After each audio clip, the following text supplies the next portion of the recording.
Straight to a Fox News alert. If you are just joining us this morning, Israel has launched a massive barrage of strikes on Iran's nuclear and military facilities, eliminating several top Iranian military leaders and scientists. Ryan Mauro is an investigative researcher on extremist groups and foreign threats, and he joins us now. Ryan, good morning to you. From what you have been able to gather so far, how degraded is Iran's nuclear program after this strike?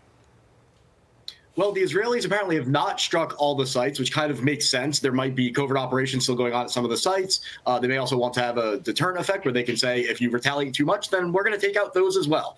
And quite frankly, I think that the Supreme Leader, Khamenei, and his likely successor, his son, both probably understand that the Israelis know how to kill them now. And that's going to be the deterrent for them. Like, if you retaliate too much, you go above a certain threshold, you're choosing to die. And so we're going to see if they make that choice. Ryan, you are an expert in extremist groups and foreign threats. Are you concerned in any way that this could lead to a terror attack right here on our homeland?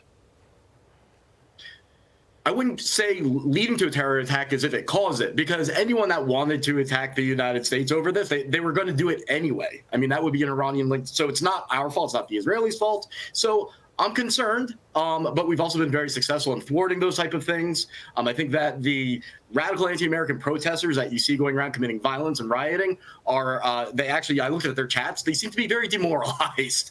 This isn't the type of thing they can spin into a victory. So I'm feeling confident in the sources I talk to in the U.S. and Israel. All I'm hearing is confidence. So you also say that President Trump and Benjamin Netanyahu have played this perfectly so far by not involving the United States in this strike. What do you mean by that? So there were two options here. The U.S. could be involved and then help minimize Iran's ability to retaliate. There was a good argument for that. But the other argument was, depending on if Israel can actually do it, and we learned that they can, have the Israelis do it, and the U.S. stays out of it. Maybe we escape any Iranian retaliation, but then we can also say to them, you can't go above this certain level when you retaliate, otherwise you're going to deal with us. And so you get that deterrent. And so that's the best of both worlds. Let's focus on what Iran possibly could do, because as we've talked about throughout the course of the morning, Iran is pretty degraded right now, not just because of last night, but because of the months and years prior. But what U.S. targets are you worried about that could be most at risk from some sort of retaliation by Iran? They'll go whatever they can get at. They're going to be desperate. So they just need something that they can call a victory. All their proxies are going to be like, I mean, ideally, they'd like to go after a Jewish target. But if that's not the case, then like many other proxies want to go after the police or they go after something else.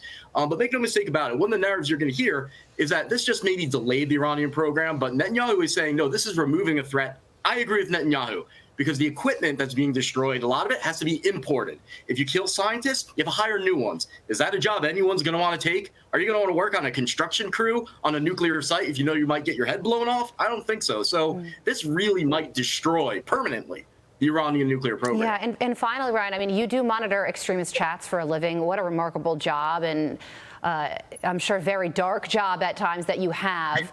But since the strike has happened, what are they saying? It's a lot of the, sort of like death to America condemnations, but there isn't a whole lot that they can say. So what they'll say is, oh, just wait. The Iranians are going to punch back, but there's no substance to it. They're trying to claim that, oh, the Israelis are covering up the fact that a lot of Israelis died in the Iranian retaliatory strikes. I don't even think they believe that. So really the chatter has actually decreased because there's not much to say. When you're losing that badly, what do you say? Yeah, because it is unclear whether any of those drones from Iran even made it into Israel. Yeah. Ryan Mauro, thank you for your insight this morning. We appreciate it.